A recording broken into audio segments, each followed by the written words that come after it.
आजच्या एपिसोडमध्ये आपण रागी मावा केक बघत आहोत, तो पण चॉकलेट फ्लेवरमध्ये. ऍक्च्युली ही मी माझी रेसिपी म्हणजे स्वतःच एक ट्राय केलेला आहे आणि खाऊन बघितल्यावर मला कळेल की ती सक्सेसफुल झाली आहे की नाही.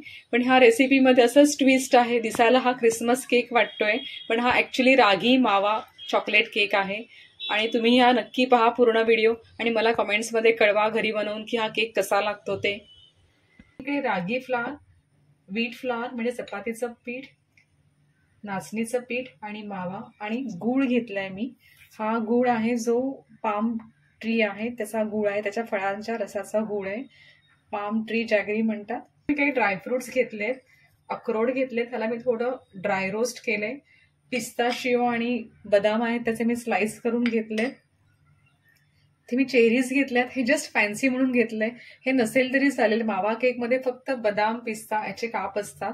बाकी मावा केक मध्ये असं फार फॅन्सी काही नसतं, फक्त मावा असतो. तर हे सगळं आपण जस्ट केकला छान डेकोरेट करण्यासाठी घेतलंय. इथे मी वेलची पावडर, मीठ, थोड्याशा गुलाब पाकळ्या, काजूचे काप, बेकिंग पावडर, बेकिंग सोडा, व्हिनेगर, हे टुटी फ्रुटी घेतलेत. खूप छान दिसेल केक दिसायला आणि खायला पण मजा येईल. आणि नाचणी हे भरड धान्य किंवा तुम्ही त्याला मिलेट म्हणू शकता, हे सगळ्यात पौष्टिक असतं.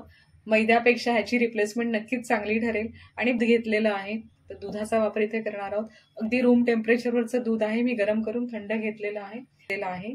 केक बनवण्यासाठी 1/4 कप आपण इकडे तूप घेतलेलं आहे. केकसाठी मी टीनचा वापर न करता आजकाल मार्केटमध्ये जे रेडीमेड केकचे बेकिंग ट्रे मिळतात ते मी वापरत आहे. ते तुम्हाला इझिली कुठेही कन्फेक्शनरी शॉपमध्ये मिळतात. पाहूया आज आपण हा केक कसा करायचा आहे. त्यात मी तूप घेतलेलं आहे आणि हे तूप वितळलेलं पाहिजे, तर मी त्याला थोडंसं गॅसवर गरम केलं कारण घट्ट होतं, थंडीचे दिवस आहेत. आता मी ह्याच्यामध्ये गूळ घालणार आहे, जेणेकरून गूळ जो आहे हा मेल्ट व्हायला सुरू होईल. दूध घेतलं आपण ते घालायचंय.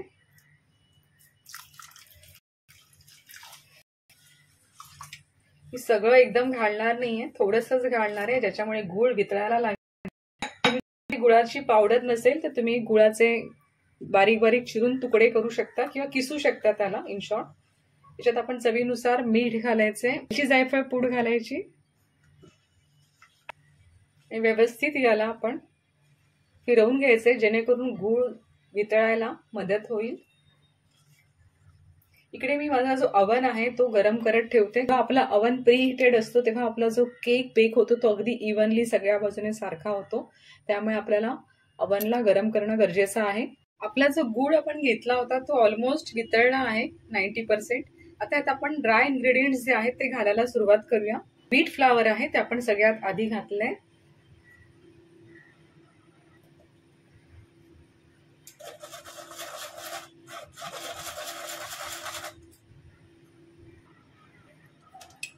यात आता आपण आपलं नाचणीचं पीठ म्हणजे रागी फ्लावर आहे ते घालणार आहोत.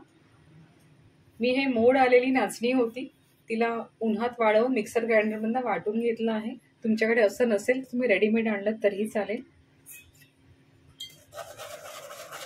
तिला पण आपण असं सेम चाळणीतनं आपण आता आपला ही बेकिंग पावडर आहे ती मी घालणार आहे. बेकिंग सोडा आहे तो घालणार आहे. तो पण त्याच्यामध्ये जर गुठळ्या असतील तर आपण त्या काढून घ्यायच्या आहे. जो मावा माझा इथे घट्ट आहे थोडा, त्याला मी ग्रेटरने व्यवस्थित ग्रेट करून घेणार आहे, जेणेकरून तो ह्या पिठामध्ये छान असा मिक्स होईल. मी पाहू शकता खाली ते असे तुकडे तुकडे व्यवस्थित पडतात. हात जर मी असा डायरेक्ट टाकला तर त्याचे गोळे आतमध्ये राहतील आणि आपल्याला माव्याऐवजी मिल्क पावडर घेतली तर चालेल. मिल्क पावडर पण आपल्याला 1 कपच घ्यायची आहे. अशा प्रकारे सगळा मावा जो आहे तो मी त्याचा क्रम काढून घेणार आहे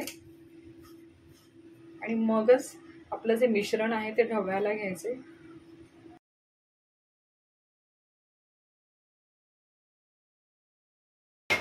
यामध्ये मी 1 टीस्पून मी कोका पावडर टाकते. ऑप्शनल आहे कारण नाचणीमुळे केकचा जो रंग असतो तो थोडा बदलतो, तर ह्याला आपण एक चॉकलेट फ्लेवर पण आणू शकतो. त्यामुळे मी हे टाकलेलं आहे. रंग खूप छान येईल जेव्हा आपण कोका पावडर याच्यात टाकू तेव्हा. तुम्ही बघू शकता की आपलं मिश्रण आधी खूप पातळ वाटत होतं, पण आता ते घट्ट वाटतंय.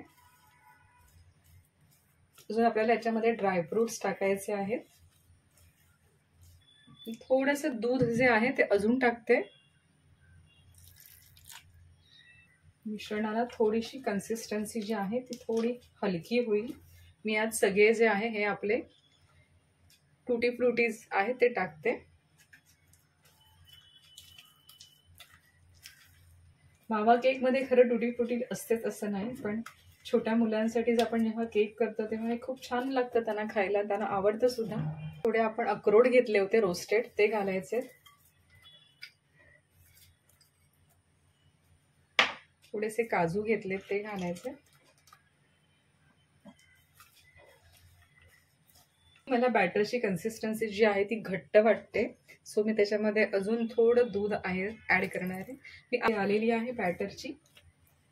आता सगळ्यात शेवटी आपण ह्याला टीनमध्ये घालण्याआधी आपण हे जे व्हिनेगर घेतलं होतं हे घातल्यामुळे आपलं जे बॅटर असेल ते छान ऍक्टिव्हेट होईल. ते मी याच्यात घालणार आहे. अगदी विगोरसली ढवळायचं नाहीये, कट फोल्ड मेथडमध्ये ढवळून त्याला टीनमध्ये टाकून द्यायचंय. पाहू शकता की मिश्रण पण आपलं आहे ते फ्लफी होऊन वर येते.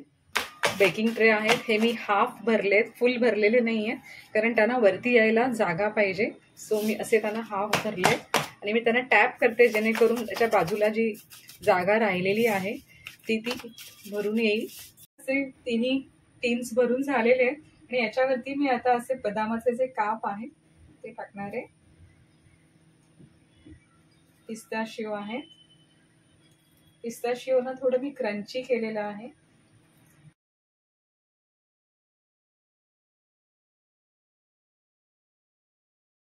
आपण हे तिन्ही ट्रे एकाच वेळी बेक करणार आहोत मायक्रोवेव्ह मध्ये. तिन्ही ट्रेना प्लेस केले वायर स्टँडवर. अवनला प्रीहीटेड केलं होतं 10 मिनिटासाठी. आता आपण त्याला बंद करूया. जस्ट मायक्रोवेव्ह मधनं आफ्टर 30 मिनिट्स 180 डिग्री सेल्सिअसला मी हे बेक केलं आणि बाहेर काढलंय. आणि ह्याला आपण गार करत ठेवायचंय. त्याच्यावर गार करताना एक असाच डॅम्प टॉवल घालायचा आहे जेणेकरून जो केक आहे तो मॉइस्ट राहील, ड्राय होणार नाही. आपण हा केक ट्राय करूया, टेस्ट करूया आपण सक्सेसफुल झालो आहोत का आपल्या या कॉम्बिनेशनसाठी.